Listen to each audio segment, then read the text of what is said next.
Hi, welcome to another session of A Patient's Perspective, and today I'm going to be talking about the importance of having a healthcare advocate. Before I do, I want to touch on something I talked about not too long ago in another video, and that is how critical it is to speak up if you think something isn't right.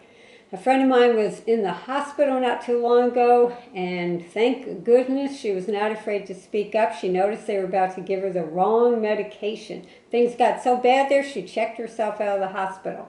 And she is not the first person I have heard this happen to. Now, for the most part, things go right. I'm not here to scare people, but you have to be on the lookout. I'm telling you, there are things, it is astounding what can happen out there. And that leads into my topic of the importance of having a healthcare advocate if you can't be your own. So I want to talk about how advocates can help you, what type of roles they take on, and how we can find one.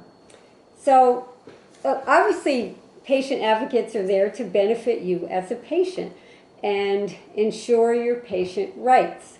And they take on different roles. Some may go to doctor appointments with you. Some may help you with insurance or claim issues, prevent surprise bills, legal aspects, financial aspects. Or let's say you're in the hospital and the hospital wants to discharge you and you think they're discharging you too soon. That advocate may take on the role of asking for a reevaluation by the insurance company. So there's all sorts of things advocates can do, and each advocate, as I said, may take on one or more of these roles. And there are different ways to find advocates.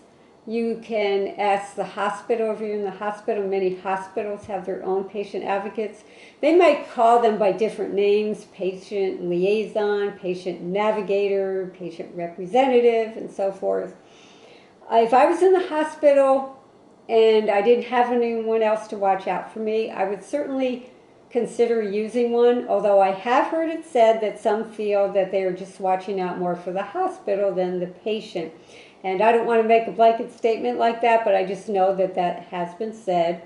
And there are also advocates that may work for the state, particularly dealing with people on Medicare or Medicaid.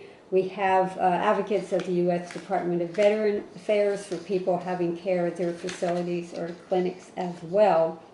And we also have more of a corporate institutional type advocacy places where you can find online if you pay a membership fee. And we have private advocates. These are people who feel they make for a good personal advocate. Maybe they were health workers before, or they are patients themselves who have been a patient for many years and they know the ins and outs and what to look out for. They have experience paying claims. They know what to listen for at doctor visits, how to take notes, and so forth. And some of these private advocates can get quite costly. It can range, I have read online, in a general ballpark figure from $100 to $500 an hour, especially when you start to hire lawyers and attorneys to watch out for legal aspects. So you really want to know what the costs are before you get highly involved in that. And even some of the searches online at some of these professional, more corporate type places may require a membership fee. And not all advocates are necessarily certified. For the most part, there's not really a lot of certification required, although that could vary from state to state. I am not aware of the details of that, but I do know that you can have advocates out there that some may have been certified. Maybe there's some nurses at certain universities offered a couple semesters of programs in the area of certification, so they may offer some type of certification. So if that's important to you, ask your advocate about that. And I think what really makes the best advocate is if you're lucky enough to have a spouse or friend or acquaintance who has been an experienced patient themselves or has worked in the healthcare field, is not afraid of medical terminology, they're good listeners, they know when not to talk at a visit, when not to speak up. There may be times, if you're cognitively impaired, for example, you want someone there to speak up at your visit. but there's many times that you may just want them to sit there as a witness. So someone who has a lot of these characteristics is not always easy to find. If you're lucky to have one, that is just great, because I think they make for the best healthcare advocates.